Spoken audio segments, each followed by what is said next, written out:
स्वर्ण शिखरों से सुशोभित देवपुर नगरी में राजा चंद्रसेन का धर्मपरायण शासन था। उनकी प्रजा सुखी थी और राज्य वैभव से परिपूर्ण था। यह केवल कहने की बात नहीं थी, ये एक स्थापित सत्य था जिसे ब्रह्मांड के नियमों के अनुसार ही गढ़ा गया था।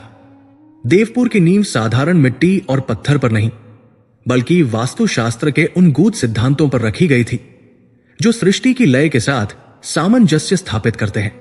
नगर का निर्माण एक विशाल अष्टदल कमल के आकार में किया गया था, जिसकी प्रत्येक पंखुड़ी एक विशेष क्षेत्र का प्रतिनिधित्व करती थी और सभी का केंद्र ब्रह्म स्थान था, जहां देवपुर का हृदय स्पंदित होता था। भगवान विष्णु को समर्पित विशाल राजमंदिर नगर के पूर्वी द्वार से, जहां से सूर्य की पहली किरणें प्रवेश करती थीं, ज्ञान और आध्यात्मिकता का प्रवाह होता था। उत्तरी द्वार, जो कुबेर की दिशा थी, अटूट धन और समृद्धि लाता था। और पश्चिमी द्वार, जहां वरुण देव का प्रभाव था, वर्षा और जल का संतुलन बनाए रखता था।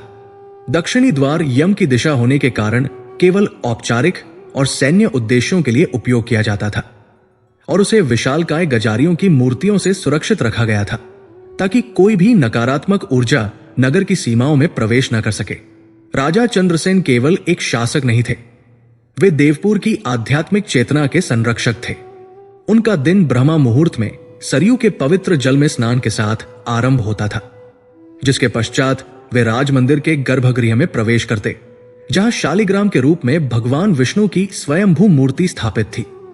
वे मात्र एक राजा की भांति नहीं, अपितु एक साधक की भांति पूजा करते थे। उनकी प्रार्थनाओं में अपनी प्रजा के लिए भौतिक सुख की कामना नहीं होती थी, बल्कि वे उनके धर्म पथ पर अडिग रहने की शक्ति मांगते थे। उनका मानना था कि जहां धर्म है वहां नारायण है, और जहां नारायण है वहां लक्ष्मी और विजय स्वतः ही आ जाती है। उनके राज्य में एकादशी व्रत का पालन करना एक अटल नियम था, जिसका उल्लंघन करने का कोई दुस्साहस नहीं करता था। यह नियम किसी भय या दंड के कारण नहीं, बल्कि एक गहरी आस्था और समझ से उपजा था। देवपुर का प्रत्येक नागरिक, चाहे वो एक साधारण किसान हो या सबसे धनी व्यापारी, ये जानता था कि एकादशी का व्रत केवल एक धार्मिक अनुष्ठान नहीं, बल्कि शरीर और आत्मा के शोधन का एक वैज्ञानिक विधान है, जो उन्हें ब्रह्मांड की ऊर्जा से जोड़ता है। इस एक दिन पूरा नगर अन्न का त्याग करता और हर घर से केवल भजन और कीर्तन की ध्वनि आती, जिससे एक ऐसी सामूहिक आध्यात्मिक ऊर्जा उत्पन्न होती थी जो देवपुर के चारों ओर एक अभेद्य कवच का निर्माण करती थी। उनकी एकमात्र पुत्री राजकुमारी चंद्रा इस आध्यात्मिक विरासत की सच्ची उत्तराधिकारी थी। उसका सौंदर्य केवल बाहरी नहीं था, वो उसके अंतर्मन की पवित्रता का प्रतिबिंब था। उसकी आंखों में शरद पूर्णिमा के चंद्रमा की शीतलता थी और उसकी वाणी में वीणा के तारों की मधुरता। वो अपने पिता के समान ही धर्मनिष्ठ और रूप गुण में अद्वितीय थी। उसने वेद और उपनिषदों का ज्ञान अपने गुरु से प्राप्त किया था, लेकिन ज्योतिष और खगोल विज्ञान में उसकी विशेष रुचि थी। वो जानती थी कि आकाश में चमकने वाला प्रत्येक नक्षत्र केवल प्रकाश का एक बिंदु नहीं, बल्कि एक ब्रह्मांडीय शक्ति का केंद्र है, जो पृथ्वी पर जीवन को प्रभावित करता है। वो घंटों वेधशाला में बिताती, ग्रहों की चाल का अध्ययन करती और ये समझने का प्रयास करती कि कैसे उनकी गतियां मानव के भाग्य और राष्ट्रों के भविष्य को आकार देती है।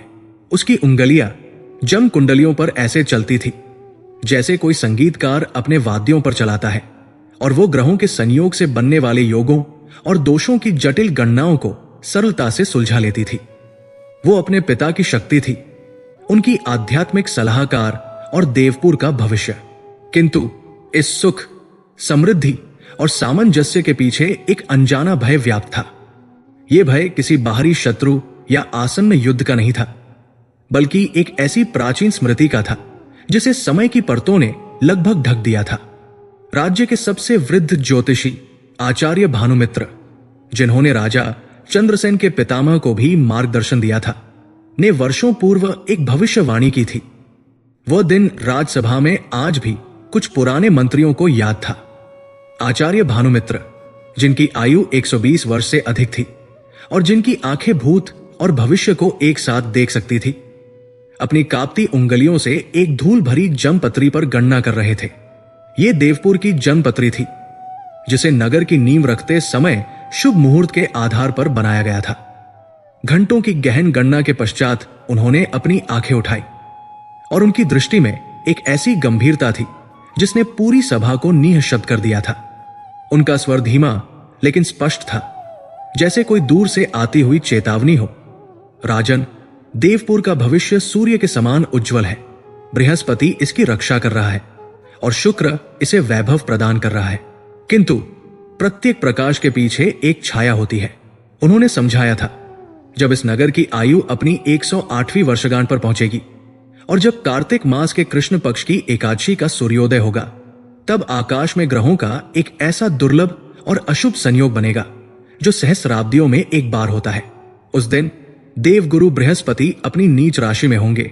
शनि और राहु की युति कर्म और भ्रम का एक ऐसा जाल बुनेगी जिसे भेदना असंभव होगा, और चंद्रमा अपने सबसे निर्बल नक्षत्र में गोचर करेगा।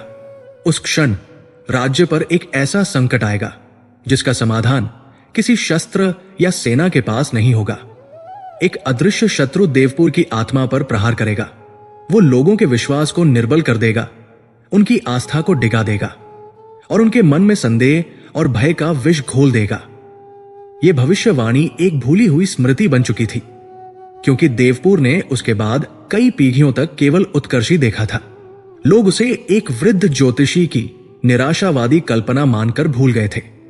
लेकिन राजमहल के गुप्त अभिलेखों में, जहां राज्य के सबसे महत्वपूर्ण दस्तावेज रखे जाते थे, वो भविष्यवाणी आज भी ताम्रपत्र पर अंकित थी, जैसे समय स्वयं उस दिन की प्रतीक्षा कर रहा हो। जैसे जैसे वो निर्दिष्ट समय निकट आ रहा था, प्रकृति स्वयं कुछ अशुभ संकेत देने लगी थी। सरयू, जो सदैव शांत और निर्मल बहती थी, अब उसके प्रवाह में एक अजीब सी बेचैनी थी। उसके तट पर शाम को होने वाली आरती के समय पुजारियों ने अनुभव किया कि दीपकों की लौ अकारण ही कांपने लगती थी, जैसे कोई अदृश्य शक्ति उन्हें बुझाने का प्रयास कर रही हो। राजमंदिर के शिखर पर लगा स्वर्ण कलश, जो मीलों दूर से चमकता था, अब उसकी आभा कुछ मलिन सी लगने लगी थी, जैसे उस पर किसी अदृश्य उदासी की परत चढ़ गई हो। नगर के लोग, जो अपनी दिनचर्या में व्यस्त थे, इस बदलाव को स्पष्ट रूप से समझ नहीं पा रहे थे, लेकिन उनके अंतर्मन में एक अव्यक्त चिंता घर कर रही थी। बाजारों में वही चहल पहल थी, लेकिन लोगों के हंसी ठाकों में पहले जैसी स्वाभाविकता नहीं थी। वे एक दूसरे से बात करते, लेकिन उनकी आंखों में एक अनजाना प्रश्न तैरता रहता। राजकुमारी चंद्रा इन संकेतों को सबसे अधिक स्पष्ट रूप से महसूस कर रही थी। अपनी ज्योतिषीय गणनाओं के माध्यम से उसने देख लिया था कि वो अशुभ दिन अब कुछ ही सप्ताह दूर था। उसने पाया कि राज्य की कुंडली में अष्टम भाव, जो रहस्य, संकट और परिवर्तन का प्रतीक है, सक्रिय हो चुका था और उस पर शनि की वक्र दृष्टि पड़ रही थी। उसने अपने पिता राजा चंद्रसेन से इस विषय पर चर्चा करने का निश्चय किया। उस शाम, जब सूर्य अस्ताचल की ओर बढ़ रहा था और आकाश सिंदूरी रंग में रंग गया था, वो राजा के निजी कक्ष में पहुंची। राजा चंद्रसेन उस समय विष्णु सहस्त्रनाम का पाठ कर रहे थे और उनके चेहरे पर एक दिव्य शांति थी। चंद्रा ने उनके चरण स्पर्श किए और प्रतीक्षा करने लगी। पाठ समाप्त होने पर राजा ने आंखें खोली और अपनी पुत्री को देखकर मुस्कुराए। कहो पुत्री, तुम्हारे मुख पर चिंता की रेखाएं क्यों हैं? क्या राज्य में सब कुशल तो है? चंद्रा ने गहरी सांस ली और कहा, पिताश्री, राज्य में सब कुशल है, किंतु आकाश में कुछ अकुशल घटित हो रहा है। मैंने देवपुर की जन्मपत्री का पुनः अध्ययन किया है। आचार्य भानुमित्र की भविष्यवाणी का समय निकट आ गया है। कार्तिक मास की कृष्ण पक्ष की रमा एकादशी अब दूर नहीं। ग्रहों की स्थिति ठीक वैसी ही बन रही है जैसी उन्होंने वर्णित की थी। मुझे भय है कि हम एक ऐसे संकट की ओर बढ़ रहे हैं जिसके लिए हम तैयार नहीं हैं। राजा चंद्रसेन के चेहरे पर क्षण भर के लिए एक गंभीर भाव आया, फिर उन्होंने स्वयं को संयत किया। वे अपनी पुत्री के ज्योतिष ज्ञान का सम्मान करते थे। वे उस ताम्रपत्र को देखने के लिए उठे जो एक चंदन की पेटी में सुरक्षित रखा था। उन्होंने उसे खोला और उन शब्दों को फिर से पढ़ा जो दशकों पहले लिखे गए थे। एक अदृश्य शत्रु देवपुर की आत्मा को निर्बल कर देगा। पुत्री, उन्होंने कहा, मैं इस भविष्यवाणी को भूला नहीं हूं। ये मेरे मन के किसी कोने में सदैव उपस्थित रही है। किंतु हम क्या कर सकते हैं? यदि शत्रु दृश्यमान हो, यदि कोई सेना आक्रमण करे, तो मैं अपनी भुजाओं के बल पर और अपनी चतुरंगी सेना के साथ उसका सामना कर सकता हूं। परंतु एक अदृश्य शत्रु से कैसे लड़ा जाए? एक ऐसा शत्रु जो आत्मा पर प्रहार करे, उससे कैसे बचा जाए? चंद्रा ने अपने पिता की आंखों में देखा और दृढ़ता से कहा, पिताश्री, यदि शत्रु अदृश्य है और उसका प्रहार आत्मा पर है, तो उसका सामना भी शस्त्रों से नहीं, बल्कि आत्मबल और अटूट आस्था से ही किया जा सकता है। हमारा सबसे बड़ा शस्त्र एकादशी का व्रत है। हमारी सबसे बड़ी सेना हमारी प्रजा की सामूहिक प्रार्थना है। हमें इस आने वाली एकादशी को पहले से कहीं अधिक श्रद्धा और निष्ठा के साथ मनाना होगा। हमें यह सुनिश्चित करना होगा कि देवपुर का एक भी प्राणी उस दिन अपने व्रत से विचलित न हो। हमें अपनी आध्यात्मिक ऊर्जा को इतना प्रबल करना होगा कि कोई भी नकारात्मक शक्ति हमारे अभेद्य कवच को भेद न सके। राजा चंद्रसेन अपनी पुत्री के आत्मविश्वास और ज्ञान से प्रभावित हुए। उन्हें लगा जैसे साक्षात देवी सरस्वती उनकी जिह्वा पर विराजमान होकर बोल रही हो। उन्होंने अपनी पुत्री की सलाह को शिरोधार्य किया और तुरंत अपने महामात्य को बुलवाया। पूरे राज्य में यह घोषणा करवा दी गई कि आने वाली कार्तिक कृष्ण पक्ष की एकादशी, जिसे रमा एकादशी भी कहा जाता है, देवपुर के इतिहास की सबसे महत्वपूर्ण एकादशी होगी। उस दिन न केवल मनुष्यों बल्कि पशु पक्षियों के लिए भी अन्न जल का विशेष प्रबंध किया जाएगा, ताकि कोई भी प्राणी भूखा न रहे और व्रत का पुण्य क्षीण न हो। राज्य के सभी मंदिरों में 24 घंटे अखंड कीर्तन और यज्ञ का आयोजन किया जाएगा। राजा ने स्वयं ये संकल्प लिया कि वे उस दिन निराहार और निर्जल रहकर राजमंदिर के गर्भगृह में बैठकर विष्णु सहस्रनाम के 1 लाख जप करेंगे। घोषणा सुनकर प्रजा में एक नई चेतना का संचार हुआ। अनजाना भय अब भी था, लेकिन अब उसके सामने एक संकल्प था, एक उद्देश्य था। वे अपने राजा और अपनी राजकुमारी के नेतृत्व में उस अदृश्य शत्रु का सामना करने के लिए तैयार हो रहे थे। देवपुर की गलियों में, घरों में और मंदिरों में तैयारी शुरू हो गई। लोग अपने घरों की सफाई करने लगे, उन्हें दीपकों और फूलों से सजाने लगे, जैसे वे किसी उत्सव की तैयारी कर रहे हों। वे नहीं जानते थे कि शत्रु कौन है या वो किस रूप में आएगा, लेकिन वे ये जानते थे कि उनकी एकता, उनकी आस्था और उनका धर्म ही उनका सबसे बड़ा दुर्ग है। लेकिन जैसे जैसे वो दिन निकट आता गया, अशुभ संकेत और भी घने होते गए। राजमंदिर के गर्भगृह में, जहां शालिग्राम शिला स्थापित थी, उस पर चढ़ाए जाने वाले तुलसी दल कुछ ही घंटों में कुम्हलाने लगे, जबकि पहले वे कई दिनों तक ताजे रहते थे। राज्य के सबसे पुराने वटवृक्ष ने, जो पीढ़ियों से नगर का मूक साक्षी था, अकारण ही अपनी कुछ पत्तियां पीली करके गिरा दी। रात्रि में जब पूरा नगर सो जाता, तो प्रहरियों को कभी कभी सरयू के घाट से किसी के विलाप करने की अस्पष्ट ध्वनि सुनाई देती, लेकिन वहां जाने पर कोई नहीं मिलता था। यह सब उस अदृश्य शत्रु की उपस्थिति का आभास था, जो धीरे धीरे अपनी पकड़ बना रहा था, जो देवपुर की आत्मा को, उसके विश्वास को, उसकी ऊर्जा को परखने आ रहा था।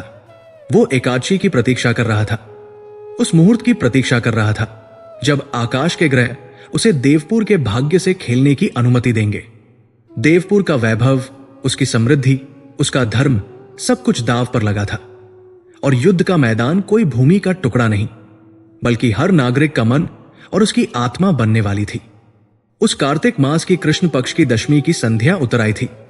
आकाश में बादल घिराए थे और हवा में एक अजीब सी खामोशी और भारीपन था, जो आने वाले तूफान से पहले की शांति नहीं, बल्कि एक गहरे आध्यात्मिक अंधकार का दे रही थी।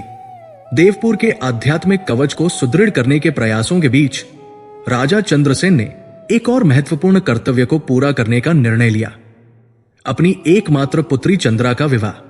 यह केवल एक पारिवारिक आयोजन नहीं था, बल्कि एक रणनीतिक और आध्यात्मिक गठबंधन भी था। चंद्रा के लिए कई वैभवशाली राज्यों से प्रस्ताव आए थे, जहां के राजकुमार स्वर्ण और रत्नों से तौले जा सकते थे, परंतु चंद्रा की दृष्टि बाहरी वैभव पर नहीं, बल्कि आंतरिक गुणों पर टिकी थी। उसने स्वयं अपने लिए वर चुना था, पड़ोसी वनराज्य गिरिवन के राजकुमार शोभन। गिरिवन देवपुर की भांति समृद्ध नहीं था। वहां सोने की खदानें नहीं, बल्कि ज्ञान और तप की खदानें थी। वहां के लोग प्रकृति के साथ एक गहरे सामंजस्य में रहते थे और उनका धन उनकी सादगी और उनका धर्म था। राजकुमार शोभन इसी मिट्टी में पले बड़े थे। वे वीर थे। उनकी वीरता किसी सेना का नेतृत्व करने में नहीं, बल्कि अपने सीमित संसाधनों से अपनी प्रजा को किसी भी संकट से बचाने की कला में थी। उनका पराक्रम उनके बाहुबल में नहीं, बल्कि उनके चरित्र की दृढ़ता में था। वे धनुर्विद्या में पारंगत थे और उनका संधान अचूक था, परंतु उनका शरीर एक अज्ञात श्राप या जन्मजात दोष के कारण अत्यंत दुर्बल था। उनकी जन्म कुंडली में लग्न का स्वामी छठे भाव में बैठा था, जो रोगों और शत्रुओं का घर है, और चंद्रमा पर शनि की दृष्टि ने उनके शरीर को सदैव एक नाजुक धागे की तरह बनाए रखा था। वे अधिक समय तक भूखे नहीं रह सकते थे। उपवास उनके लिए केवल एक तपस्या नहीं, बल्कि मृत्यु का आमंत्रण था। चंद्रा ने शोभन में वह देखा था जो अन्य नहीं देख पाए थे, एक शुद्ध आत्मा, एक सच्चा हृदय और एक अडिग संकल्प। उसने अपने पिता के समक्ष अपनी इच्छा प्रकट की और राजा चंद्रसेन, जो स्वयं गुणों के पारखी थे, इस गठबंधन के लिए सहर्ष तैयार हो गए। देवपुर में विवाह की तैयारियां भव्यता से आरंभ हुई। वास्तु के सिद्धांतों के अनुसार राजमहल के ईशान कोण में, जो देवों का स्थान है, एक विशाल यज्ञशाला का निर्माण किया गया। विवाह का मुहूर्त ग्रहों की सबसे शुभ स्थिति में निकाला गया, जब बृहस्पति और शुक्र दोनों केंद्र में थे और विवाह के बंधन को अटूट बनाने का आशीर्वाद दे रहे थे। जब राजकुमार शोभन अपनी छोटी सी बारात के साथ देवपुर पहुंचे, तो नगरवासी उनके सादे वस्त्र और विनम्र आचरण को देखकर चकित थे। लेकिन जब उन्होंने उनकी आंखों में तेज और चेहरे पर स्वाभिमान देखा, तो उनका मस्तक श्रद्धा से झुक गया। विवाह का समारोह सहस्त्रों वैदिक ऋचाओं के उच्चारण के साथ संपन्न हुआ। जब चंद्रा और शोभन ने अग्नि के समक्ष 7 फेरे लिए, तो उस क्षण के लिए देवपुर पर छाए अशुभ संकेत भी मानो थम से गए। ऐसा प्रतीत हुआ जैसे 2 पवित्र आत्माओं का मिलन उस अदृश्य शत्रु को भी क्षण भर के लिए निष्क्रिय कर गया हो। विवाह के कुछ माह पश्चात ही कार्तिक मास का आगमन हुआ। शरद ऋतु की शीतल वायु में एक अनजानी सिहरन थी और आकाश पहले से अधिक गंभीर और मौन प्रतीत होता था। जैसे ही रमा एकादशी की तिथि निकट आई, राजा चंद्रसेन ने अपने संकल्प को और भी कठोर कर दिया। उन्होंने पूरे राज्य में ढिंढोरा पिटवा दिया कि इस बार का व्रत अभूतपूर्व होगा। देवपुर के प्रियजनों, ढिंढोरची की आवाज हर गली, हर चौराहे पर गूंज रही थी। महाराजाधिराज चंद्रसेन का आदेश है कि कार्तिक कृष्ण पक्ष की रमा एकादशी के पुण्य दिवस पर सूर्योदय से लेकर अगले दिन सूर्योदय तक इस राज्य की सीमाओं के भीतर कोई भी प्राणी, मनुष्य, पशु या पक्षी अन्न का एक दाना भी ग्रहण नहीं करेगा। जो इस नियम का उल्लंघन करेगा, वो केवल राजाज्ञा का ही नहीं, बल्कि स्वयं नारायण का अपराधी माना जाएगा और उस अदृश्य शत्रु का सहायक बनेगा जो हमारे धर्म को नष्ट करना चाहता है। यह घोषणा पत्थर पर लिखी एक लकीर थी। प्रजा ने इसे अपने राजा की आध्यात्मिक दृढ़ता का प्रतीक माना और पूरे मन से इसका पालन करने की शपथ ली। हर घर में दशमी की शाम से ही चूल्हा ठंडा करने की तैयारी होने लगी। गौशालाओं में गायों के लिए और पक्षियों के लिए अगले दिन के लिए पहले से ही चारे दाने का प्रबंध कर दिया गया, ताकि व्रत के दिन उन्हें भोजन देने का मोह उत्पन्न न हो। किंतु राजमहल के एक कक्ष में यह घोषणा किसी धर्मध्वनि की तरह नहीं, बल्कि मृत्यु के फरमान की तरह पहुंची थी। राजकुमार शोभन, जो अपनी पत्नी चंद्रा के साथ बैठे भविष्य की सुखद कल्पनाओं में खोए थे, इस घोषणा को सुनकर श्वेत पड़ गए। उनके हाथों से वीणा छूट गई और उनके माथे पर पसीने की बूंदें उभर आई। उन्होंने अपनी कांपती दृष्टि से चंद्रा की ओर देखा। उनकी आंखों में भय और विवशता का एक ऐसा सागर था जिसमें चंद्रा डूबने लगी। चंद्रा, उनकी आवाज में एक गहरी पीड़ा थी। मैं तुम्हारे पिता का, तुम्हारे धर्म का और इस राज्य की परंपरा का हृदय से सम्मान करता हूं। मैं भी भगवान विष्णु का भक्त हूं और इस महान यज्ञ में अपनी आहुति देना चाहता हूं, परंतु मेरा शरीर मेरा साथ नहीं देता। मैंने बचपन से ही कभी पूर्ण दिवस का उपवास नहीं किया। जब भी मैंने प्रयास किया, मेरे प्राण संकट में पड़ गए। यह व्रत मेरे लिए असंभव है। मेरे लिए यह तपस्या नहीं, आत्मघात होगा।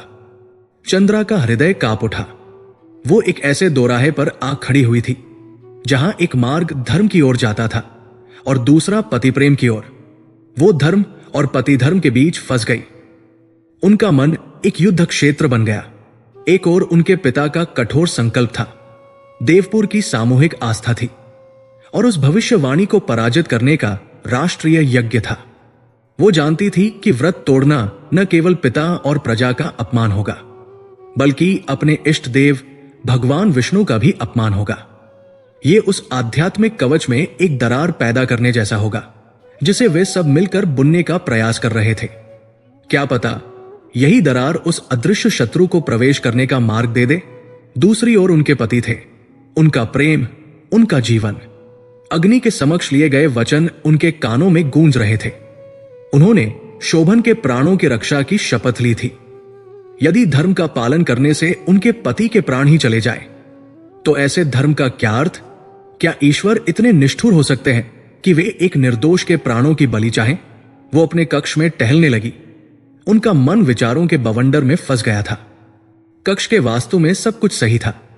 शयन कक्ष नैऋत्य कोण में था जो स्थिरता प्रदान करता है। पूजा का स्थान ईशान में था जो शांति देता है। परंतु आज कोई भी दिशा, कोई भी सिद्धांत उन्हें शांति नहीं दे पा रहा था। ब्रह्मांड का संतुलन बिगड़ चुका था और उसका प्रतिबिंब उनके भीतर के असंतुलन में दिखाई दे रहा था। उसी रात जब दशमी का चंद्रमा बादलों के पीछे छिप गया और अंधकार घना हो गया, तो वो अदृश्य शत्रु जिसे सब खोज रहे थे, उसने अपना पहला और सबसे घातक प्रहार किया। उसने किसी सेना या शस्त्र का प्रयोग नहीं किया। उसने राजकुमार शोभन के दुर्बल शरीर को अपना माध्यम बनाया। राजकुमार को अकस्मात एक तीव्र ज्वर ने घेर लिया। उनका शरीर आग की तरह तपने लगा, फिर बर्फीली ठंड से कांपने लगा। उनकी चेतना लुप्त होने लगी और वे प्रलाप करने लगे। वे अपनी निद्रा में किसी ऐसे शत्रु से युद्ध कर रहे थे जो दिखाई नहीं दे रहा था। वे किसी ऐसी शक्ति से स्वयं को बचाने की गुहार लगा रहे थे जो उनके प्राणों को खींच रही थी। चंद्रा भय से चीख पड़ी। तुरंत राज्य के सबसे कुशल वैद्यों को बुलाया गया। मुख्य राजवैद्य, जो जड़ी बूटियों के ज्ञान में धनवंतरी के समान माने जाते थे, राजकुमार की नाड़ी देखकर चिंतित हो गए। उनकी नाड़ी की गति इतनी तीव्र और अनियमित थी जैसे कोई घोड़ा अपनी लगाम तोड़कर भाग रहा हो।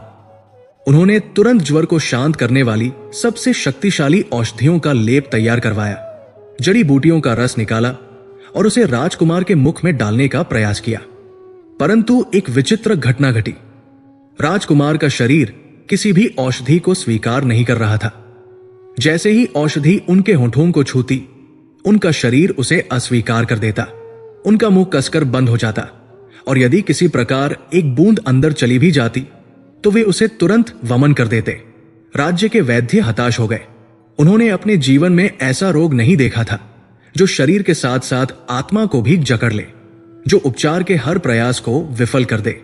उन्होंने हाथ जोड़कर राजा चंद्रसेन से कहा, महाराज, ये कोई साधारण ज्वर नहीं है। ऐसा प्रतीत होता है कि राजकुमार के प्राणकोश पर किसी बाहरी दुष्ट शक्ति ने अधिकार कर लिया है। उनकी जीवन ऊर्जा क्षीण होती जा रही है। हमारी औषधियां उनके भौतिक शरीर तक तो पहुंच रही है, लेकिन उनकी आत्मा तक नहीं पहुंच पा रही है।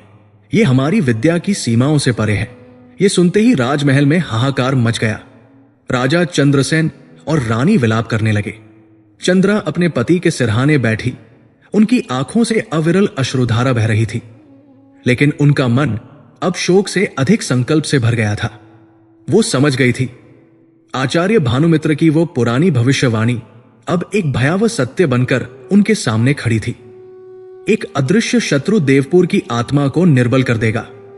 वो शत्रु आ चुका था। उसने देवपुर की सबसे कमजोर कड़ी, सबसे पवित्र बंधन और सबसे बड़े धर्म संकट को अपना हथियार बनाया था। वो शस्त्रों से नहीं लड़ रहा था। वो आस्था, प्रेम और कर्तव्य को एक दूसरे के विरुद्ध खड़ा कर रहा था। वो राजा को उनके संकल्प से, राजकुमारी को उनके पति धर्म से और प्रजा को उनके विश्वास से डिगाने आया था। राजकुमार शोभन का ज्वर केवल एक रोग नहीं था, यह देवपुर की आत्मा का ज्वर था। और रमा एकादशी का सूर्योदय होने में अब कुछ ही पहर शेष थे। वो सूर्योदय जो या तो देवपुर के लिए एक नई आशा लाएगा या फिर उसे एक ऐसे अंधकार में डुबो देगा जिसका वर्णन किसी शास्त्र में नहीं था। राजमहल के कक्ष में समय जैसे जम गया था। हर टिक टिक करती घड़ी की सुई राजकुमार शोभन की क्षीण होती श्वासों पर एक हथौड़े की तरह प्रहार कर रही थी। वैद्य अपनी सारी विद्या, सारी जड़ी बूटियां, सारे ज्ञान को निष्फल होते देख अपने वस्त्रों से मुख पोंछते हुए निराशा में सिर झुका चुके थे। राजा चंद्रसेन, जिनका प्रताप देखकर शत्रु कांप उठते थे, आज एक असहाय पिता की भांति अपनी पुत्री के कंधे पर सिर रखकर मौन अश्रु बहा रहे थे। रानी का विलाप कक्ष की दीवारों से टकराकर एक भयावह प्रतिध्वनि उत्पन्न कर रहा था। देवपुर, जो अपनी समृद्धि और धर्म के लिए विख्यात था, आज अपने ही हृदय में हो रहे इस आक्रमण के सामने विवश खड़ा था। वो अदृश्य शत्रु जीत रहा था। वो किसी किले पर नहीं, बल्कि संबंधों, विश्वास और जीवन की डोर पर विजय प्राप्त कर रहा था। राजकुमारी चंद्रा अपने पति के तप्त शरीर के पास पत्थर की मूर्ति की भांति बैठी थी। उनके आंसू सूख चुके थे। उनका दुख अब एक ऐसी अग्नि में परिवर्तित हो रहा था जो या तो उन्हें भस्म कर देती या फिर उन्हें फौलाद बना देती। उन्होंने वैद्यों की विवशता देखी, अपने माता पिता का टूटा हुआ हृदय देखा और अपने पति के चेहरे पर मृत्यु की बढ़ती हुई छाया को देखा। तभी उनके मन के किसी गहरे विस्मृत कोने से एक स्मृति उभरी, एक कहानी जो उनकी पितामही ने उन्हें बचपन में सुनाई थी। यह कहानी एक गुप्त गुफा की थी जो देवपुर की सीमाओं के परे हिमालय की तलहटी में स्थित थी। वो कोई साधारण गुफा नहीं थी, वो एक सिद्ध क्षेत्र थी, एक ऐसा स्थान जहां पृथ्वी की ऊर्जा सीधे ब्रह्मांड से जुड़ती है। कहा जाता था कि देवपुर के संस्थापक राजा सूर्यसेन ने इसी गुफा में तपस्या करके भगवान विष्णु से इस नगर का वरदान प्राप्त किया था। उस गुफा में पीढ़ियों से एक ही तपस्वी निवास करते थे, एकांतवासी ऋषि वामदेव। कोई नहीं जानता था कि उनकी आयु कितनी है। कुछ कहते थे कि वे सतयुग से ध्यान में लीन हैं। कुछ का मानना था कि वे स्वयं भगवान शिव के अंश हैं। वे केवल तभी बोलते थे जब ब्रह्मांड का संतुलन किसी गंभीर संकट में हो, और उनके शब्द भविष्य का निर्माण करने की क्षमता रखते थे। उस गुफा का मार्ग केवल राजपरिवार की स्त्रियों को ही पीढ़ी दर पीढ़ी बताया जाता था, एक ऐसे अंतिम उपाय के रूप में जब सारे शस्त्र, सारी नीतियां और सारी प्रार्थनाएं विफल हो जाए। चंद्रा को अपनी पितामही के शब्द याद आए, जब अंधकार इतना घना हो जाए कि स्वयं सूर्य भी उसे भेद न सके, तब उस गुफा का प्रकाश ही तुम्हारा मार्गदर्शन करेगा। एक दृढ़ निश्चय ने चंद्रा के भीतर जड़ें जमा ली। यह प्रतीक्षा करने का समय नहीं था। उन्होंने अपने राजसी वस्त्र त्यागे और एक साधारण साधिका की भांति श्वेत वस्त्र धारण किए। किसी को बिना बताए मध्यरात्रि के गहन अंधकार में वो राजमहल के गुप्त द्वार से निकल गई। बाहर प्रकृति भी उस अदृश्य शत्रु के प्रभाव में थी। हवा रुक गई थी, पेड़ों के पत्ते भी नहीं हिल रहे थे। आकाश में तारे और चंद्रमा घने बादलों के पीछे ऐसे छिप गए थे मानो वे भी इस दुर्भाग्यपूर्ण दृश्य को देखने से बच रहे हों। चंद्रा का पथ बीहड़ और अज्ञात था, परंतु उनके हृदय की अग्नि उनके लिए मशाल का काम कर रही थी। हर कदम पर उनका मन उन्हें रोकने का प्रयास करता। तुम अपने मरते हुए पति को छोड़कर कहां जा रही हो? यह केवल एक किंवदंती है, वापस लौट जाओ। किंतु उनके भीतर की एक और गहरी आवाज उन्हें आगे बढ़ने के लिए प्रेरित कर रही थी।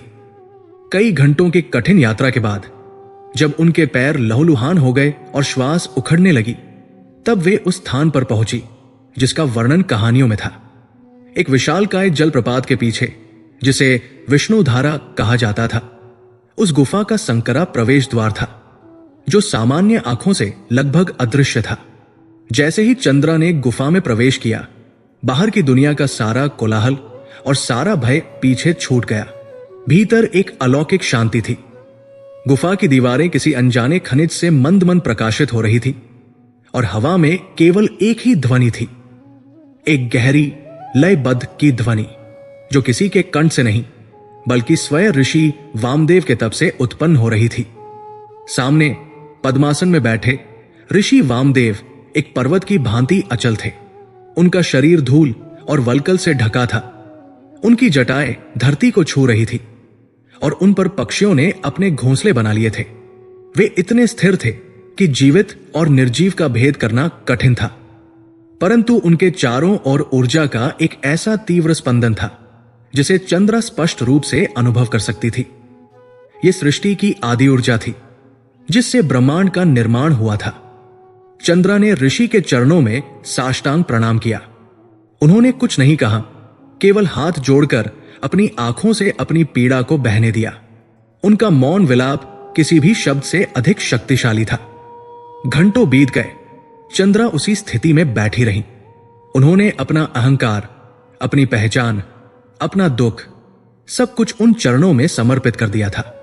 फिर सहस्राब्दियों की स्थिरता को तोड़ते हुए एक हलचल हुई। ऋषि वामदेव ने अपनी आंखें खोली। वे आंखें नहीं थी, वे दो ब्रह्मांड थे जिनमें भूत, वर्तमान और भविष्य एक साथ प्रतिबिंबित हो रहे थे। उनकी दृष्टि चंद्रा के शरीर को भेदकर सीधे उसकी आत्मा में उतर गई और उससे भी परे राजमहल में मृत्यु से संघर्ष करते राजकुमार शोभन के कर्म बंधन को देख रही थी। एक शांत किंतु ब्रह्मांड की प्रतिध्वनि से युक्त स्वर गुफा में गूंजा, पुत्री, तुम्हारे पति का संकट केवल शारीरिक नहीं बल्कि आध्यात्मिक है। ऋषि की आवाज में जल का प्रवाह और वायु की स्थिरता दोनों का समावेश था। जिसे तुम रोग समझ रही हो वो रोग नहीं, एक कर्मफल का उदय है। उनके पूर्वजन का एक पाप, एक ऐसा बीज जिसे उन्होंने अनजाने में बोया था। इस एकादशी के दिन इस विशिष्ट ग्रह नक्षत्र के संयोग में एक विषवृक्ष बनकर उदय हुआ है। कोई भी वैद्य उस वृक्ष को नहीं काट सकता, क्योंकि उसकी जड़ें इस लोक में नहीं बल्कि कर्मलोक में है। इसलिए इसका समाधान शस्त्रों में नहीं, शब्दों में छिपा है। चंद्रा ने कांपते हुए हाथों से पूछा, कैसा पाप? हे महर्षि, कैसा समाधान? कृपा करके मेरा मार्गदर्शन करें। ऋषि ने अपनी दृष्टि को और भी गहन करते हुए कहा, जिस विष्णु सहस्त्रनाम का पाठ तुम्हारे पिता और तुम्हारी प्रजा एक कवच की भांति कर रही है, वो केवल नामों की स्तुति नहीं है, वो स्वयं भगवान नारायण का शब्द स्वरूप है, एक ब्रह्मांडीय ऊर्जा का मानचित्र है। उसी पाठ के भीतर गोपनीय रूप से 3 ऐसे दिव्य बीज मंत्र छिपे हैं जो सृष्टि की संहारक और पालक शक्तियों को एक साथ साधते हैं। वे साधारण मंत्र नहीं बल्कि ब्रह्मांडीय ऊर्जा के स्रोत हैं। वे कुंजिया है जो सृष्टि के नियमों को भी बदल सकती है। पहला बीज मंत्र संहारक शक्ति भगवान नरसिंह की ऊर्जा को जागृत करता है, जो किसी भी पाप, किसी भी कर्म बंधन को जड़ से भस्म कर सकती है। दूसरा बीज मंत्र पालक शक्ति भगवान धन्वंतरी की अमृत ऊर्जा का आह्वान करता है, जो मृत प्राय शरीर में भी प्राणों का संचार कर सकती है। और तीसरा सबसे गोपनीय बीज मंत्र स्वयं महाविष्णु की कालातीत चेतना से जोड़ता है, जो जन्म और मृत्यु के चक्र से परे है। इन तीनों को एक साथ सही लय और सही संकल्प के साथ सिद्ध करने वाला मृत्यु पर भी विजय प्राप्त कर सकता है। चंद्रा की आंखों में आशा की एक किरण चमकी। उन्होंने अधीरता से कहा, हे त्रिकालदर्शी, मुझे वे मंत्र प्रदान करें। मैं कोई भी तपस्या करने को तैयार हूं। ऋषि की आंखों में एक क्षण के लिए कोमलता का भाव आया। उन्होंने कहा, पुत्री, ये मंत्र दिए नहीं जा सकते, इन्हें खोजना पड़ता है। ये सहस्त्रनाम के श्लोकों के भीतर इस प्रकार छिपे हैं जैसे दूध में घी छिपा होता है। इन्हें केवल वही हृदय खोज सकता है जिसमें निस्वार्थ प्रेम, अटूट श्रद्धा और चरम आवश्यकता का संयोग हो। यदि मैं तुम्हें ये मंत्र बता दूंगा तो वे अपनी शक्ति खो देंगे, क्योंकि उनकी शक्ति प्राप्ति में नहीं बल्कि खोजने की प्रक्रिया में निहित है। तुम्हारी श्रद्धा और तुम्हारे प्रेम की अग्नि ही उस दूध का मंथन करेगी और इन मंत्रों रूपी घी को प्रकट करेगी। जाओ, उन मंत्रों को खोजो, विष्णु सहस्त्रनाम का पाठ करो, परंतु उसे एक तोते की भांति मत रटो। उसके हर नाम में डूब जाओ, हर शब्द के स्पंदन को अनुभव करो और अपने हृदय से पूछो कि तुम्हारे पति के प्राणों की रक्षा के लिए कौन सी 3 ध्वनियां सबसे अधिक प्रतिध्वनित हो रही है। तुम्हारे पास अधिक समय नहीं है, जाओ, क्योंकि तुम्हारे पति के पास सूर्योदय तक का ही समय है। इतना कहकर ऋषि ने इसके आगे कुछ भी बताने से इनकार कर दिया। उनकी आंखें पुनः बंद हो गई, ऊर्जा का स्पंदन शांत हो गया और वे एक बार फिर उसी अचल समाधिस्थ अवस्था में लौट गए। गुफा में पुनः वही मौन व्याप्त हो गया, परंतु अब यह मौन चंद्रा के लिए खाली नहीं था। यह संभावनाओं से एक दिव्य रहस्य से और एक कठिन चुनौती से भरा हुआ था। उन्हें उत्तर नहीं मिला था, उन्हें एक प्रश्न मिला था, एक पहेली मिली थी जिसका हल उनके पति का जीवन था। चंद्रा उठी ने। उनके शरीर में अब थकान का कोई चिन्ह नहीं था। एक नई अदम्य ऊर्जा उनके भीतर प्रवाहित हो रही थी। उन्होंने ऋषि को अंतिम बार प्रणाम किया और गुफा से बाहर आ गई। बाहर रात्रि का अंधकार अब भी घना था, परंतु चंद्रा को अब किसी मशाल की आवश्यकता नहीं थी। ऋषि के शब्दों ने उनके भीतर ज्ञान का एक ऐसा दीपक जला दिया था जो किसी भी बाहरी अंधकार से अधिक शक्तिशाली था। वो अब केवल एक राजकुमारी नहीं थी, वो एक साधिका थी, एक योद्धा थी जो शब्दों को अपना शस्त्र बनाकर स्वयं काल से युद्ध करने जा रही थी। वो तीव्र गति से राजमहल की ओर लौट पड़ी। उनका प्रत्येक कदम एक संकल्प था और उनका प्रत्येक श्वास एक प्रार्थना थी जो सहस्त्रनाम के सागर में उन 3 अमूल्य मोतियों को खोजने के लिए की जा रही थी। ऋषि वामदेव की गुफा से लौटते हुए राजकुमारी चंद्रा के पग धरती पर नहीं बल्कि एक संकल्प की भूमि पर पड़ रहे थे। वो अब केवल एक पत्नी या एक राजकुमारी नहीं थी, वो एक साधिका थी जिसे स्वयं काल ने चुनौती दी थी। राजमहल का मुख्य द्वार एक मौन जबड़े की भांति खुला था जो अपने भीतर निराशा और विलाप को समेटे हुए था। प्रहरियों की आंखों में अब गर्व नहीं बल्कि भय और अनिश्चितता थी। वही देवपुर जिसकी रात्रि वीणा और मृदंग की ध्वनि से गूंजती थी, आज एक गहन हृदय विदारक सन्नाटे में डूबा हुआ था। चंद्रा सीधे अपने पति के कक्ष की ओर नहीं गई। वो जानती थी कि वहां उन्हें केवल वह दृश्य मिलेगा जो उनके संकल्प को डिगा सकता है। एक क्षीण होता जीवन, टूटती हुई आशाएं और विवशता के आंसू। उनका लक्ष्य अब भावना से परे ज्ञान और श्रद्धा के उस केंद्र में था जहां शायद इस विनाश का समाधान छिपा था। वो राजमहल के उस हिस्से की ओर बढ़ी जहां पीढ़ियों का संचित ज्ञान मौन प्रतीक्षा कर रहा था। प्राचीन पुस्तकालय। यह पुस्तकालय केवल पुस्तकों का संग्रह नहीं था, यह देवपुर की आत्मा का अभिलेखागार था। इसका निर्माण वास्तु के सबसे पवित्र सिद्धांतों के अनुसार महल के ईशान कोण में किया गया था। वो दिशा जो ज्ञान, विवेक और देवत्व की ऊर्जा को आकर्षित करती है। यहां की हवा में ताड़पत्रों की सूखी मीठी गंध और कपूर की क्षीण सुगंध का एक अनूठा मिश्रण था जो समय के प्रवाह को थाम देता था। हजारों ग्रंथ ताड़पत्रों पर लिखे और रेशमी वस्त्रों में लपेटे चंदन की अलमारियों में सुरक्षित रखे थे। यहां वेद, उपनिषद, पुराण, ज्योतिष, वास्तु और आयुर्वेद के वे मूल ग्रंथ थे जिन्हें छूने का अधिकार केवल राजपरिवार के दीक्षित सदस्यों और मुख्य आचार्य को ही था। हर ग्रंथ एक जीवित इकाई था, अपने भीतर एक ऋषि की चेतना और सहस्राब्दियों की ऊर्जा को समेटे हुए। चंद्रा ने कांपते हाथों से पुस्तकालय का भारी सागौन का द्वार खोला। भीतर जलते हुए घृत दीपों का मंद प्रकाश दीवारों पर रखे ग्रंथों पर एक रहस्यमयी आभा डाल रहा था।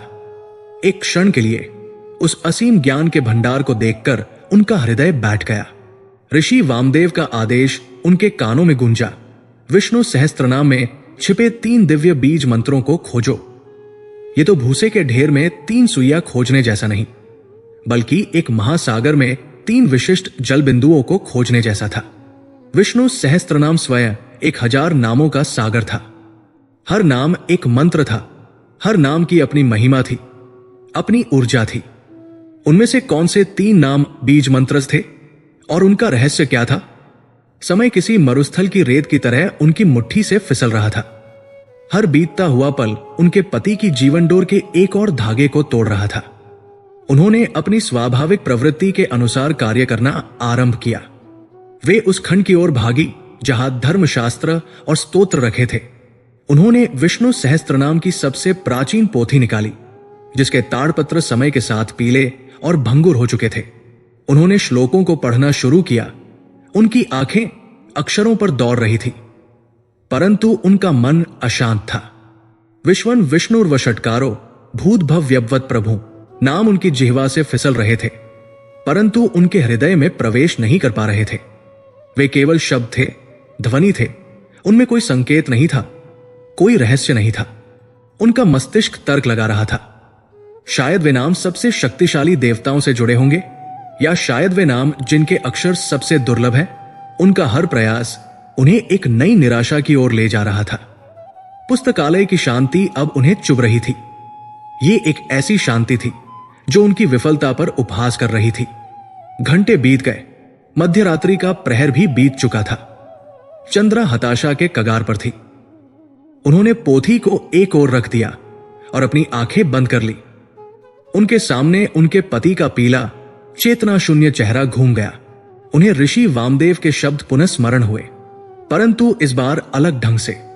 इन्हें केवल वही हृदय खोज सकता है जिसमें निस्वार्थ प्रेम, अटूट श्रद्धा और चरम आवश्यकता का संयोग हो।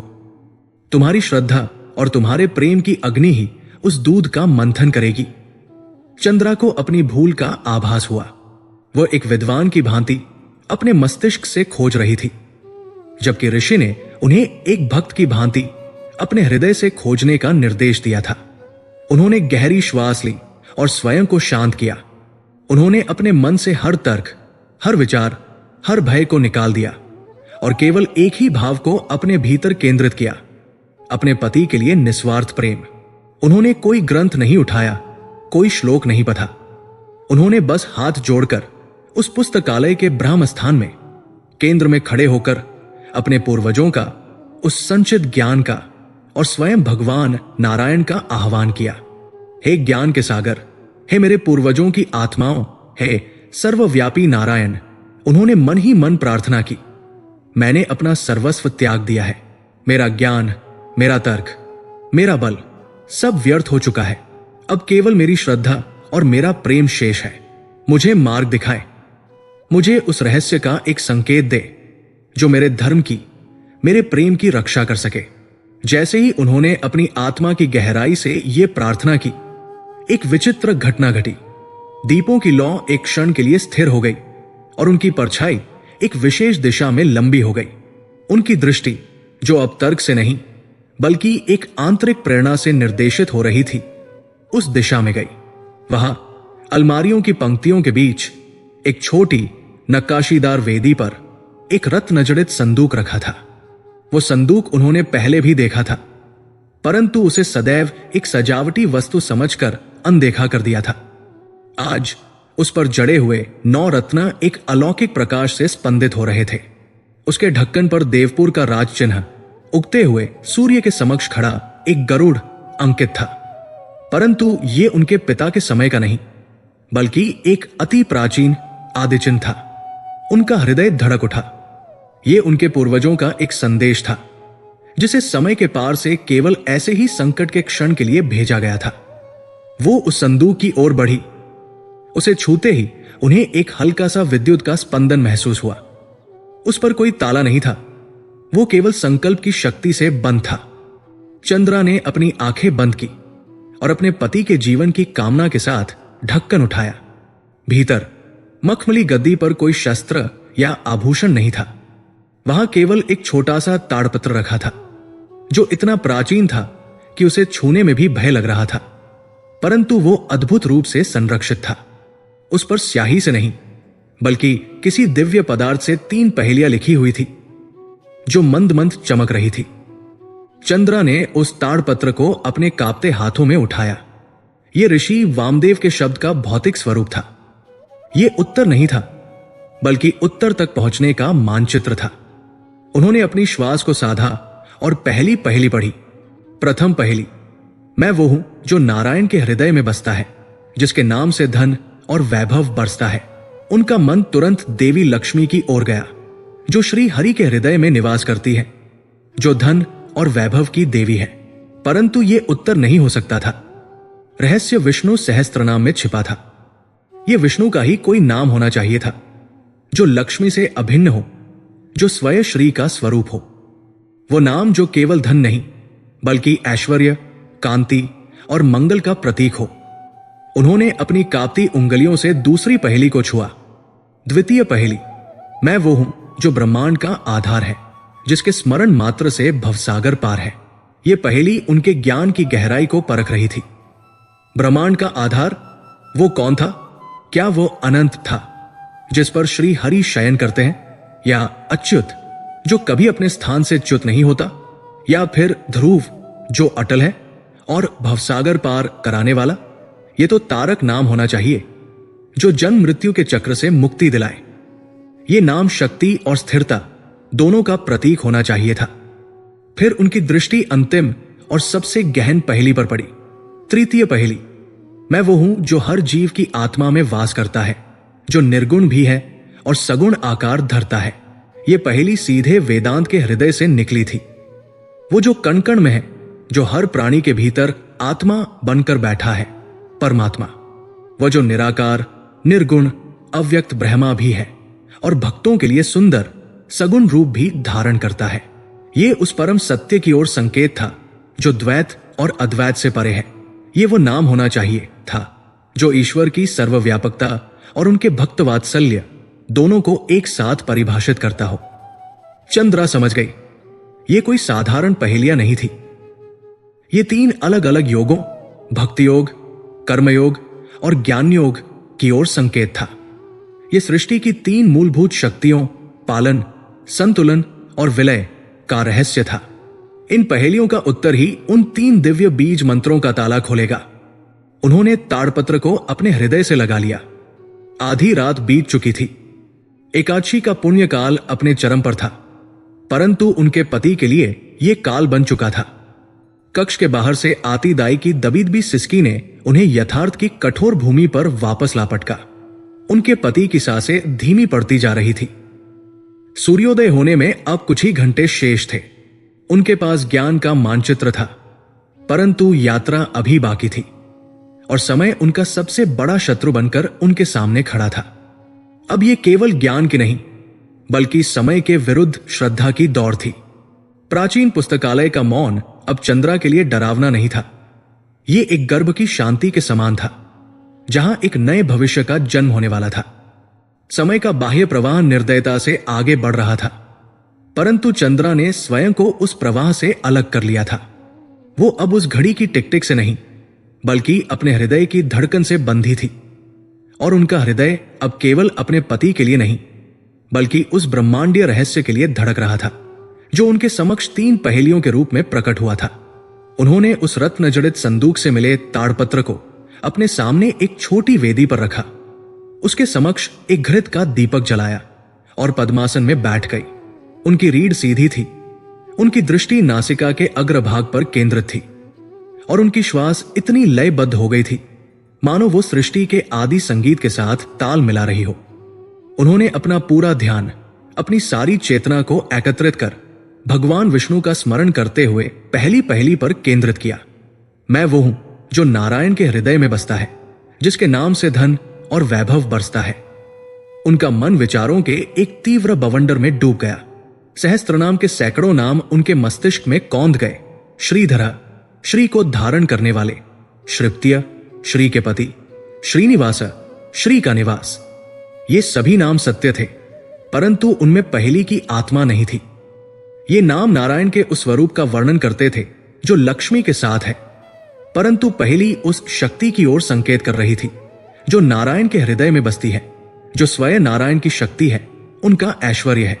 तब जैसे बादलों के बीच से बिजली कौंधती है, उनके मन में एक नाम चमका, रमा।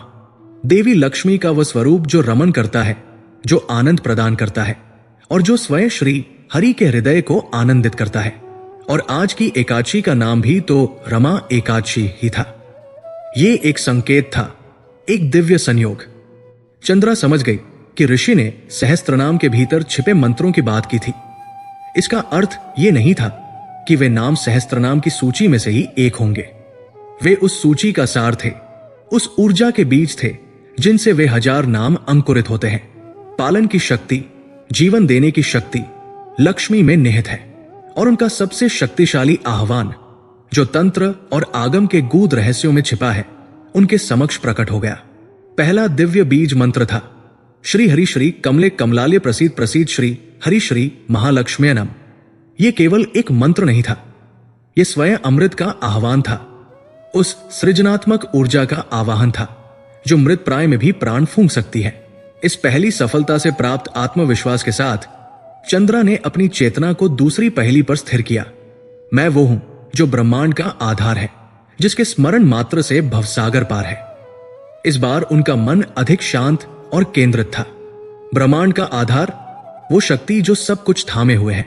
सहस्त्रनाम में नाम थे आधारः, आधार, धर्ता, धारण करने वाला, विद, विधान करने वाला। परंतु पहली का दूसरा भाग अधिक महत्वपूर्ण था, जिसके स्मरण मात्र से भवसागर पार है। यह केवल एक भौतिक आधार की नहीं, बल्कि एक आध्यात्मिक शरण की बात थी। वो कौन सा नाम है जो भक्तों के लिए अंतिम आश्रय है? वो कौन सा स्वरूप है जिसमें संपूर्ण ब्रह्मांड समाया है और जो स्वयं हर कण में समाया हुआ है? उनकी भक्ति ने उनके ज्ञान को मार्ग दिखाया। श्रीमद् भागवत का सार उनके हृदय में गूंज उठा। वसुदेव सुत देवा, वासुदेव, वो जो सर्वत्र वास करता है और जिसमें सब कुछ वास करता है, यही तो ब्रह्मांड का परम आधार है। कृष्ण के रूप में उन्होंने अर्जुन को अपना विराट स्वरूप दिखाया था, जिसमें संपूर्ण सृष्टि समाहित थी, और उनका द्वादशाक्षर मंत्र तो स्वयं मुक्ति का सोपान माना जाता है। ऋषि द्वारा वर्णित संतुलन की शक्ति इसी नाम में निहित थी, जो ब्रह्मांड को उसकी धुरी पर बनाए रखती है। दूसरा दिव्य बीज मंत्र था नमो भगवते वासुदेवाय। ये मंत्र स्थिरता का प्रतीक था, उस गुरुत्वाकर्षण शक्ति का शब्द स्वरूप था जो बिखरी हुई ऊर्जा को पुनः एक केंद्र में स्थापित कर सकती थी, जो शोभन के शरीर से पलायन करती प्राण शक्ति को पुनः स्थिर कर सकती थी। अब केवल अंतिम और सबसे गहन पहेली शेष थी। चंद्रा ने अपनी पूरी आध्यात्मिक शक्ति को उसमें झोंक दिया। मैं वो हूं जो हर जीव की आत्मा में वास करता है, जो निर्गुण भी है और सगुण आकार धरता है। यह पहेली भौतिक या दार्शनिक जगत से भी परे आत्मा के जगत की थी। वो कौन है जो साक्षी बनकर हर हृदय में बैठा है? परमात्मा, और फिर भी भक्तों के प्रेम के लिए रूप धारण कर लेता है। सगुण ब्रह्मा, ये द्वैत और अद्वैत का संगम था। ये वो परम सत्य था जिसे ज्ञानी नेति नेति कहकर खोजते हैं और भक्त तुम ही हो कहकर पाते हैं। चंद्रा का मन उपनिषदों के गहन ज्ञान में उतर गया। उन्हें वह परम नाम मिला जो इन दोनों सत्यों को स्वयं में समाहित करता है। नारायण, नार अर्थात समस्त जीवों का समूह, और अयन अर्थात उनका आश्रय, वो जो समस्त जीवों का अंतिम आश्रय है, जो हर जीव के भीतर आत्मा रूप में बसता है। और वही नारायण तो वैकुंठ में अपने सगुण चतुर्भुज रूप में भक्तों को दर्शन भी देते हैं। यही तो संहारक शक्ति थी जिसका ऋषि ने उल्लेख किया था। परंतु यह विनाश की शक्ति नहीं, बल्कि कर्म बंधनों के सहार की शक्ति थी। अज्ञान और पाप के अंधकार को मिटाने वाली शक्ति थी। तीसरा दिव्य बीज मंत्र था नमो नारायणाय। यह अष्टाक्षर महामंत्र था जो आत्मा को सीधे परमात्मा से जोड़ता है, जो उस कर्म पाप की जड़ पर प्रहार कर सकता था जिसने राजकुमार शोभन के शरीर को जकड़ रखा था। तीनों रहस्य प्रकट हो चुके थे। वे अलग अलग नहीं थे, वे एक ही दिव्य प्रक्रिया के 3 चरण थे। पहला, लक्ष्मी मंत्र से प्राण शक्ति का सृजन। दूसरा, वासुदेव मंत्र से उस शक्ति को शरीर में स्थिर करना। और तीसरा, नारायण मंत्र से उस रोग के मूल कारण, उस कर्म बंधन का नाश करना। चंद्रा ने ताड़पत्र को श्रद्धा से चूमा और उसे पुनः संदूक में रख दिया। अब उन्हें किसी बाह्य वस्तु की आवश्यकता नहीं थी। तीनों मंत्र उनके हृदयपटल पर अंकित हो चुके थे। उन्होंने अपनी आंखें बंद की और अपने पति के क्षीण होते चेहरे का ध्यान किया। फिर एक गहरे श्वास के साथ उन्होंने जाप आरंभ किया। पहले उनके होंठ केवल हिले, फिर एक मंद स्वर फूटा जो धीरे धीरे स्पष्ट और शक्तिशाली होता गया। उन्होंने तीनों मंत्रों को एक साथ, एक अखंड प्रवाह में, एक विशिष्ट लय और आरोह अवरोह के साथ जपना शुरू कर दिया, जैसे वे एक दिव्य संगीत की रचना कर रही हों। श्री हरि श्री कमले कमलाले प्रसीद प्रसीद श्री हरि श्री महालक्ष्मी नमो भगवते वासुदेवाय नमो नारायणाय। जैसे ही मंत्रों का पहला चक्र पूरा हुआ, पुस्तकालय में एक अद्भुत घटना घटी। दीपों की लौ नीली हो गई और ऊपर की ओर एक भाले की तरह खिंच गई। हवा जो अब तक स्थिर थी, एक ऊर्जावान स्पंदन से भर गई। ताड़पत्रों के ग्रंथ स्वयं ही हल्के हल्के कांपने लगे, मानो उनके भीतर सोया हुआ ज्ञान जागृत हो गया हो। चंद्रा के चारों ओर एक अलौकिक नीले प्रकाश का प्रभा मंडल बनने लगा। यह प्रकाश उनकी देह से नहीं, उनकी आत्मा से फूट रहा था। उनके निस्वार्थ प्रेम और अटूट श्रद्धा की अग्नि से उत्पन्न हो रहा था। और ये ऊर्जा पुस्तकालय की दीवारों तक सीमित नहीं रही, ये एक आध्यात्मिक तरंग की भांति पूरे राजमहल में फैल गई। राजकुमार शोभन के कक्ष में, जहां मृत्यु का अंधकार अपनी अंतिम पकड़ बना रहा था, ये नीला प्रकाश दीवारों को भेद कर अदृश्य रूप से प्रवेश कर गया। इसने किसी भौतिक वस्तु को नहीं छुआ, ये सीधे राजकुमार की आत्मा तक पहुंचा। उनके अचेत शरीर में एक सूक्ष्म हलचल हुई। उनकी उंगलियां, जो शिथिल होकर लटक गई थी, क्षण भर के लिए मुड़ी। उनकी सांस, जो लगभग रुक चुकी थी, उसमें एक अत्यंत क्षीण परंतु स्थिर लय वापस आई। उनके माथे पर जो मृत्यु का शीतल पसीना था, वो धीरे धीरे वाष्पित होने लगा। चंद्रा अपने जाप में पूरी तरह लीन थी। उनकी आंखें बंद थी, परंतु वे सब कुछ देख सकती थी। वे देख सकती थी कि कैसे लक्ष्मी मंत्र उनके पति के नाभि चक्र में एक स्वर्ण कमल की भांति खिल रहा है और प्राण ऊर्जा का संचार कर रहा है। वे अनुभव कर सकती थी कि कैसे वासुदेव मंत्र उनके हृदय चक्र में एक स्थिर नीलमणि की भांति स्थापित होकर उस ऊर्जा को पूरे शरीर में संतुलित कर रहा है। और वे देख रही थी कि कैसे नारायण मंत्र उनके आज्ञा चक्र में एक प्रदीप्त सूर्य की भांति उदय होकर उस कर्म पाप के अंधकार को भस्म कर रहा है, जिसने उनकी चेतना को ढक लिया था। यह परिवर्तन केवल राजमहल तक ही सीमित नहीं था। बाहर प्रकृति में भी एक अद्भुत और नाटकीय परिवर्तन होने लगा। वो अप्राकृतिक भयावह शांति टूट गई।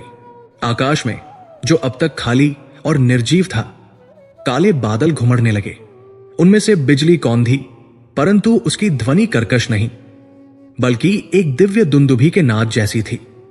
तेज हवा चलने लगी, जो अपने साथ निराशा और जड़ता को उड़ा ले जा रही थी। यह प्रकृति का प्रकोप नहीं था, यह प्रकृति का यज्ञ था। ऐसा प्रतीत हो रहा था मानो पंचतत्व, पृथ्वी, जल, अग्नि, वायु और आकाश भी चंद्रा के इस महानुष्ठान में अपनी आहुति दे रहे हों, उस अदृश्य शत्रु द्वारा बनाए गए अप्राकृतिक संतुलन को भंग कर रहे हों। रमा एकादशी की वह रात्रि, जो देवपुर के इतिहास की सबसे अंधकारपूर्ण रात्रि बनने वाली थी, अब एक दिव्य संग्राम का साक्षी बन रही थी, जहां एक नारी की श्रद्धा और 3 महामंत्रों की शक्ति नियति के लिखे को बदलने के लिए स्वयं काल से युद्ध कर रही थी। पुस्तकालय के भीतर चंद्रा अब एक भौतिक शरीर नहीं थी, वो स्वयं एक मंत्र बन चुकी थी। उनका अस्तित्व, उनकी चेतना, उनकी प्रत्येक कोशिका उन 3 दिव्य ध्वनियों के ब्रह्मांडीय स्पंदन में विलीन हो चुकी थी। श्री हरि श्री कमले कमलालय प्रसीद प्रसीद श्री हरि श्री महालक्ष्म्यै नम, नमो भगवते वासुदेवाय, नमो नारायणाय। ये अब केवल एक जाप नहीं था, ये एक सृजन था, एक यज्ञ था, जिसमें उनकी भक्ति की अग्नि में उनके प्रेम की आहुति पड़ रही थी। वो नीला प्रकाश जो उनसे फूट रहा था, अब केवल एक आभा नहीं रहा, उसने एक मूर्त रूप ले लिया था। एक जीवंत ऊर्जा का सागर बन गया था, जो पुस्तकालय की सीमाओं को लांघकर पूरे राजमहल को, पूरे देवपुर को अपनी दिव्यता में स्नान करा रहा था। राजकुमार शोभन के कक्ष में यह ऊर्जा एक आध्यात्मिक शल्य चिकित्सक की भांति कार्य कर रही थी। जहां राज्य के सर्वश्रेष्ठ वैद्य विफल हो गए थे, वहां इन मंत्रों की शक्ति शरीर की सीमाओं को भेद कर सीधे आत्मा के रोग का उपचार कर रही थी। और फिर वो क्षण आया जब उस अदृश्य शत्रु को, उस पूर्वजन्म के पाप को अपना अंतिम स्वरूप प्रकट करने के लिए विवश होना पड़ा। राजकुमार शोभन का शरीर, जो अब तक लगभग निश्चेष था, अकस्मात ही हवा में कुछ ऊपर उठ गया और एक तीव्र झटके के साथ कांपने लगा। उनके मुख से एक अमानवीय पीड़ादायक चीख निकली, जो किसी मनुष्य की नहीं, बल्कि एक युगों पुरानी पीड़ित आत्मा की लग रही थी। उसी क्षण उनके शरीर के हर रोमकूप से एक कृष्ण अवर्णीय धुएं जैसा पदार्थ रिसने लगा। यह धुआं संगठित होकर एक भयावह एमोर्फस आकार लेने लगा। एक काला साया, जिसकी कोई निश्चित आकृति नहीं थी, परंतु जिसकी उपस्थिति में युगों युगों की पीड़ा, क्रोध और अंधकार समाया हुआ था। यह वही अदृश्य शत्रु था, यह वही कर्म बंधन था, जो एक विषबेल की भांति राजकुमार की आत्मा से लिपटा हुआ था और उनके जीवन रस को पी रहा था। अब तक वो अदृश्य था, क्योंकि वह राजकुमार की चेतना के भीतर छिपा था, परंतु मंत्रों की दिव्य ऊर्जा ने उसे उसके आश्रय से बाहर निकलने पर विवश कर दिया था। वो साया राजकुमार के शरीर के ऊपर मंडराने लगा, एक भूखे सर्प की भांति फुफकारता हुआ, उस नीले प्रकाश से बचने का व्यर्थ प्रयास करता हुआ। वो उस प्रकाश से भयभीत था, क्योंकि वह प्रकाश शुद्धता का, दिव्यता का और सत्य का प्रतीक था, और उस साये का अस्तित्व ही असत्य, अंधकार और पाप पर टिका था। उसने भागने का प्रयास किया, कक्ष की दीवारों से टकराया, परंतु वो कक्ष अब एक भौतिक स्थान नहीं, बल्कि एक दिव्य ऊर्जा का पिंजरा बन चुका था, जिससे कोई भी अशुद्ध वस्तु बाहर नहीं जा सकती थी। चंद्रा, जो मीलों दूर पुस्तकालय में ध्यानमग्न थी, ने अपनी अंतरात्मा की आंखों से ये सब देखा। उन्होंने अपने जाप की गति और तीव्रता को अपनी पूरी शक्ति से और भी बढ़ा दिया। उनकी आवाज अब केवल उनके कंठ से नहीं, बल्कि उनके हृदय के केंद्र से आ रही थी। प्रत्येक मंत्र एक ब्रह्मास्त्र की भांति उस काले साये पर प्रहार कर रहा था। श्री हरिश्री के जाप ने उस साये की पालन पोषण की क्षमता को छीन लिया। नमो भगवते वासुदेवाय के जाप ने उसके आधार को अस्थिर कर दिया, और नमो नारायणाय के अंतिम प्रलयंकारी प्रहार ने उसके अस्तित्व के मूल पर चोट की। एक अंतिम कर्णभेदी चीत्कार के साथ वो काला साया उस दिव्य नीले प्रकाश में खिंचता चला गया। जैसे ही उसने प्रकाश को छुआ, वो भस्म होने लगा। वो जला नहीं, बल्कि उसका विलय हो गया, ठीक वैसे ही जैसे गहन अंधकार सूर्य की पहली किरण के स्पर्श मात्र से विलीन हो जाता है, अपना कोई चिन्ह, कोई अवशेष छोड़े बिना। राजकुमार शोभन के पूर्वजन्म का वो भयावह पाप, वो विषवृक्ष जिसकी जड़ें कर्मलोक तक फैली थी, जड़ समेत भस्म हो चुका था। जिस क्षण वो साया विलीन हुआ, राजकुमार शोभन का शरीर धीरे से वापस शैया पर आ गया। उनका कांपना बंद हो गया।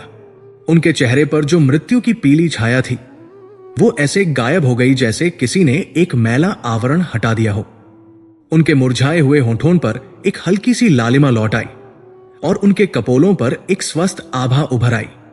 फिर एक गहरी तृप्त श्वास के साथ, जो वर्षों के अधूरेपन के बाद पूरी हुई हो, राजकुमार ने अपनी आंखें खोली। परंतु ये वही आंखें नहीं थी। उनमें अब वो पुरानी दुर्बलता और विषाद की छाया नहीं थी। उनमें एक नई ज्योति थी, एक ऐसी स्पष्टता और ऊर्जा थी जिसे चंद्रा ने पहले कभी नहीं देखा था।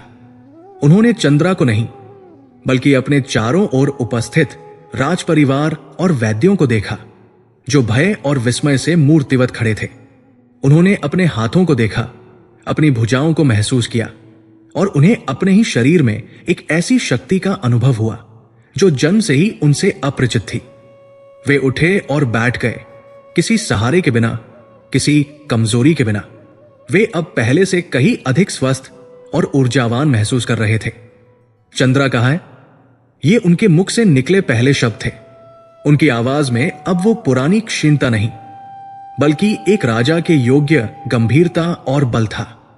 उसी क्षण जब कक्ष में उपस्थित हर व्यक्ति इस चमत्कार को समझने का प्रयास ही कर रहा था, एक और अलौकिक घटना घटी। कक्ष के केंद्र में वायु हल्की सी संघनित हुई और एक मंद श्वेत प्रकाश प्रकट हुआ। उस प्रकाश के भीतर से ऋषि वामदेव की आकृति धीरे धीरे साकार हो उठी। वे अपनी गुफा में नहीं थे, वे साक्षात राजमहल में उस कक्ष में प्रकट हुए थे।